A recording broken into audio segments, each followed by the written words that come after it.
Hello সুইটার্স, welcome back to my বিয়ের পরের ব্লগে। তো সকাল সকাল স্নান সেরে পুজো দেওয়া কমপ্লিট আমার। আর এখন হেয়ার ওয়াশ করেছিলাম বলে চুলটা শুকিয়ে নিচ্ছিলাম, কারণ আজকে বাড়িতে লোকনাথ বাবার পুজো, অনেক কাজ। অনেক দিন আগে আমি পরিণীতা ফিল্মে শুনেছিলাম যে সিঁদুর পরলে নাকি মুখটা পুরো চেঞ্জ হয়ে যায়, আর সেটা এখন আমি প্রতিদিন দেখি। পরে আবার কপালে একটা টিপও পরে নিলাম, তাও আবার বেকার। এই পোস্টটা আমার কোনোদিন যাবে না।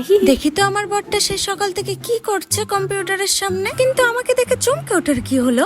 খালি গায়ে গেছিলাম হেয়ার সিরাম আনতে, আর আমার হোদলাবার লজ্জায় বাঁচে না, মাথাটাও আঁচড়ায়নি। যাজ্ঞা বাদ দাও, আমি আমার কাজে মন দিই। অনেকদিন পর চুলে সিরাম দিচ্ছি, একটু ভালো মতো করেই দিয়ে নেবো আজকে। সবাই ওইদিকে পুজোর ভোগের কাজে ব্যস্ত, আর আমি এইদিকে এই কাজগুলো সেরে নিচ্ছি তাড়াতাড়ি করে, কারণ ওইদিকে গিয়ে তো ব্লগ করতে হবে। যাকে আমার সিরাম মাখা শেষ, আর আমার পেছনে দেখো ওইটা কি করছে, টিভি দেখছে। ওইভাবে ভাবা যায়? যাকে এবার আমি কানের পরে নেবো। এমনিতে তো আমি খালি কানেই থাকি, কিন্তু আজকে খালি কান রাখা যাবে না, অনেকে আসবে, তাই আমি কানের পরে নিচ্ছি। আর মুখটা ভালোভাবে দেখেও নিলাম, কারণ এবার রান্নার ওখানে যাবো ব্লগ করতে।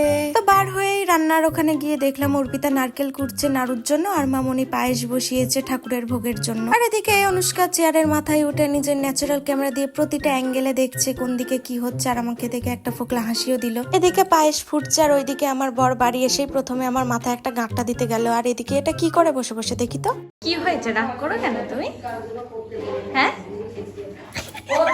যাকে আমি তো ভাবছিলাম ভিডিও করছি, হয়তো তার জন্য রাগ হচ্ছে, কিন্তু ও তো লজ্জাই মরে যাচ্ছে, কি আর বলি। তারপর নাড়ুর জন্য পুর রেডি হয়ে যাওয়ার পর দুই যা মিলে এবার বসেছে নাড়ু তৈরি করতে, আর আমি যা পাশে বসে ভিডিও করছি। বেশ অনেকগুলোই নাড়ু বানানো হয়ে গেছে এর মধ্যে। আর এদিকে মামনি পোলাও তৈরি করছে, আর পাশে আবার খিচুড়ির জন্য ডালও ভাজছে। এদিকে বৌদি ভাইয়ের লুচির জন্য আটা মাখানো কমপ্লিট, আর ওইদিকে মামনির 5 রকম ভাজাও কমপ্লিট। এবার তালের বড়াগুলো ভেজে নিচ্ছে মামনি, আর পাশে তেল গরম হচ্ছে লুচি ভাজার জন্য। ওইদিকে বৌদি ভাই বেলে দিচ্ছে, আর এইদিকে লুচি ভাজছে মামনি। আমার মামনি মাল্টি ট্যালেন্টেড, সব একসাথে করে ফেলে। আপাতত দুই দিকে দুটো ভাজা চলছে, আর এইদিকে এই দুটো কি করে দেখো।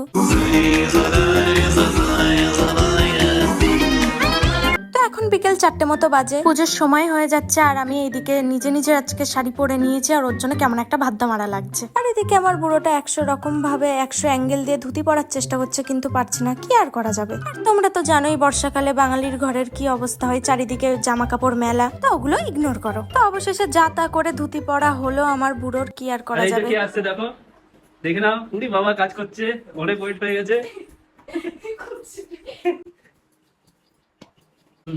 কিছু বলবে? কি দেখো, বিরক্ত হয়েছে, ওকে লাইট লেগে বলে দেখো দেখো, তোমরা দেখো। হ্যাঁ এই যে দেখে নাও বুনু, এই যে বোমা। কোথায় কোথায় পালাচ্ছ তুমি, কোথায় পালাচ্ছ? এইভাবেই ইরিটেট করে সবাইকে কাজের সময়, কি আর বলি, কিচ্ছু বলার নেই আমার।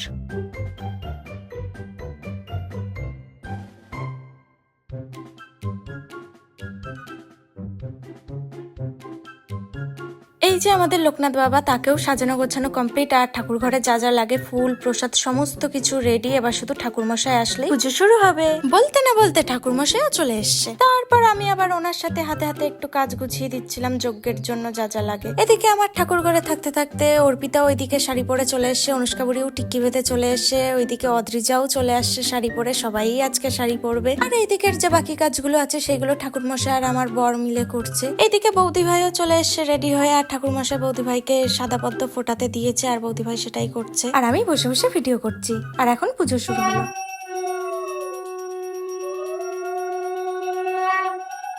वंदे शिवरं शोभाकरं एते गन्धपुष्पंशाय नमः एते गन्धपुष्पं चित्तगन्धर्षाय नमः पापं भिखारी नारायण नमस्ते ओम दर्शनाय शक्तिभूते सनातनी दिवसे गुणमय नारायण नमस्ते ओम देवता पूजा पूर्वक।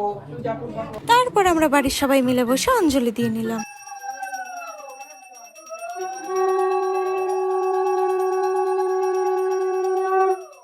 এখন পুজো প্রায় শেষের দিকে, তাই ঠাকুরমশাই বলছে পাঁচালি পরে নিতে। শীততুল্য মহাযোগী মহাজ্ঞানী তিতলাল নামে তথা পরিচিত তিনি।